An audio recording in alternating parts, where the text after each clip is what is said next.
And for me, I've been, working with people on health issues and dietary issues for 45 years. And one of my great teachers, one of my most profound teachers, was somebody that that most of the people who have studied with me know, and that person was the cheese man.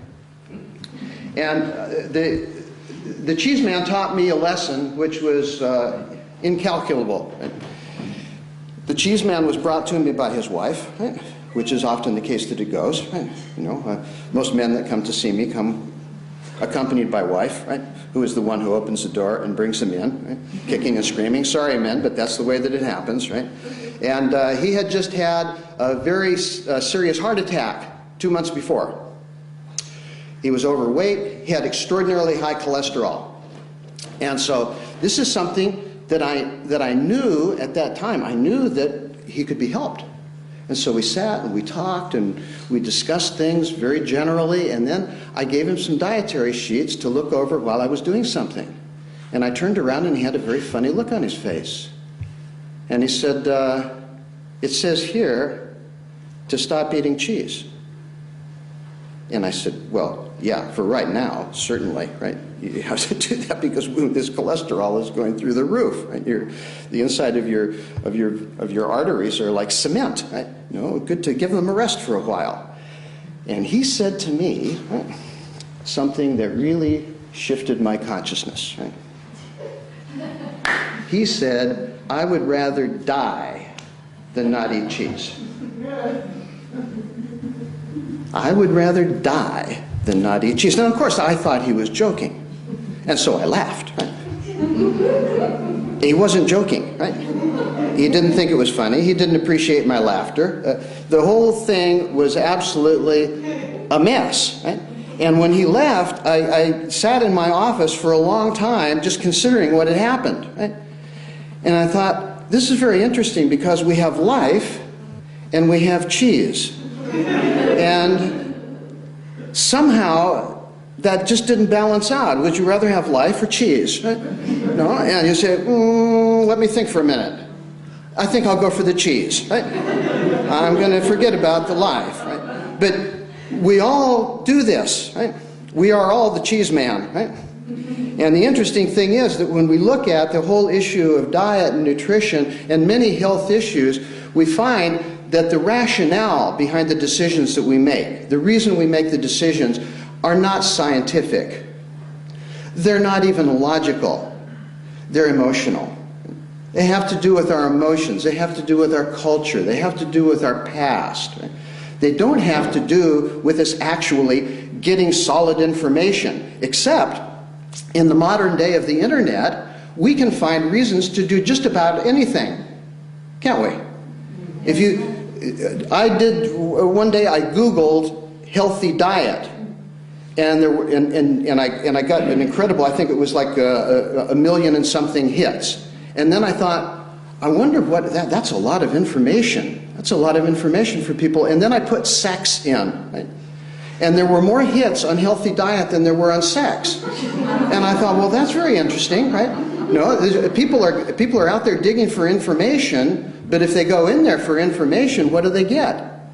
I mean, people send me things all the time because they either want to prove me wrong or because they want to share some information with me, and I get things like how there are cancer-preventing components in chocolate. I got that one not more than a few months ago, right?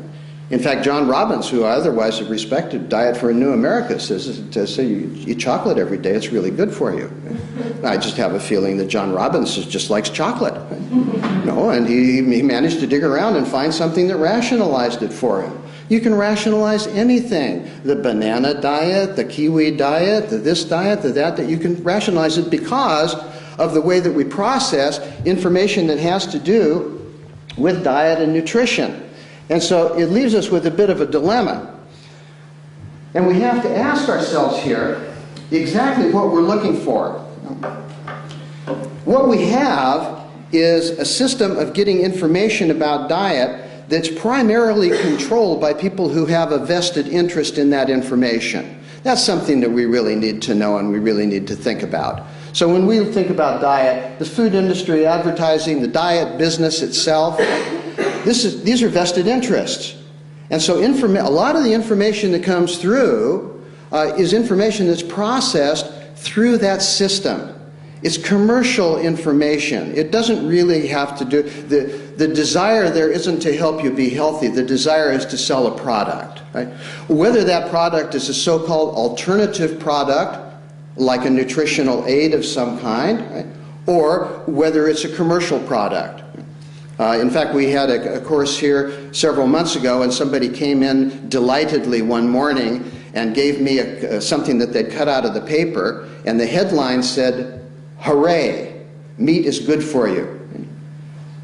And you remember this, right? She came in and she presented it to me just like with a great deal of pride, right? "Hooray, meat is good for you."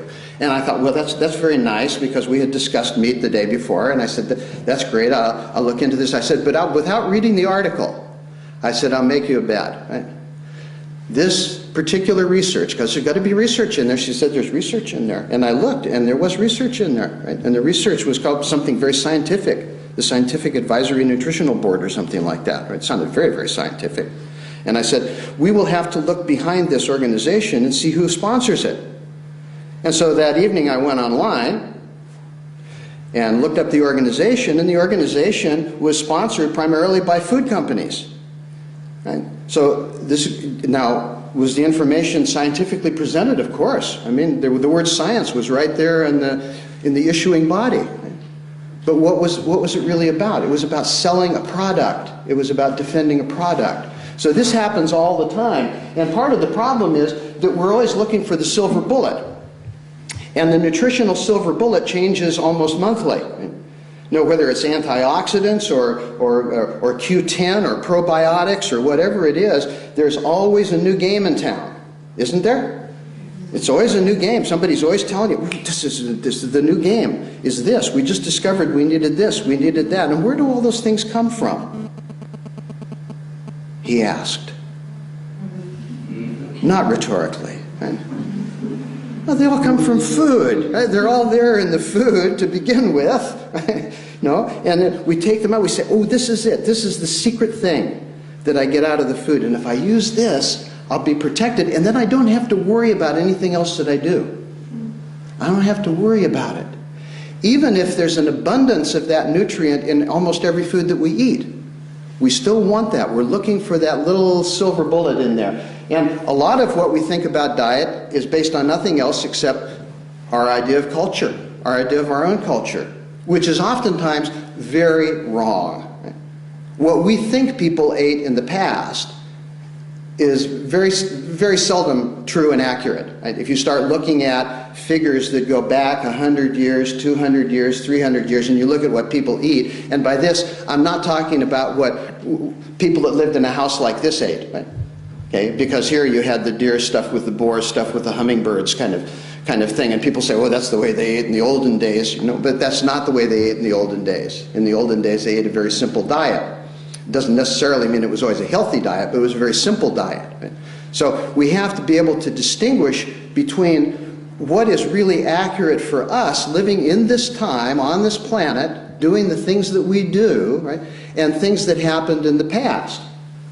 We also have to have some way of approaching diet which takes into account a number of different categories of interest. One of those categories is obviously our own physical well-being. And we're very fortunate now that, particularly with the science of epidemiology, we're able to study large populations of people to see what they eat and see what the disease patterns within that population are. And we can be pretty accurate with this now. And there's a huge volume of information that's been building up over the last 30 years on what people eat that really serves good health across the board and helps prevent disease, and we're going to talk about those things, right? And what things, if you add into your diet, will undermine your health. Those are not mysteries.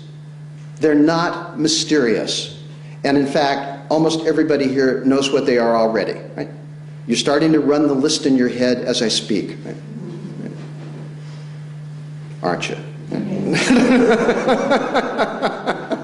But you just don't want to hear it, do you? But I've got you now. Ray has locked the door. No one's allowed out now, Ray. So we have this physical condition, and then we have some other considerations which need to be interesting to us right now. One of them is a consideration of diet and the environment. One of the most dramatic threats to human existence right now is global warming. Some of you may not believe that. Right? We can talk personally about it later. Right? But if you do believe that that's happening, right, we don't want to be eating a diet which contributes to that problem. We want to be able to eat a diet that somehow assists in solving that problem. The third thing that we want to be able to look at is what feeds the world. Because right now, we're all having parties and barbecues, and right across the street, there are people dying of starvation. Are these things important to nutrition?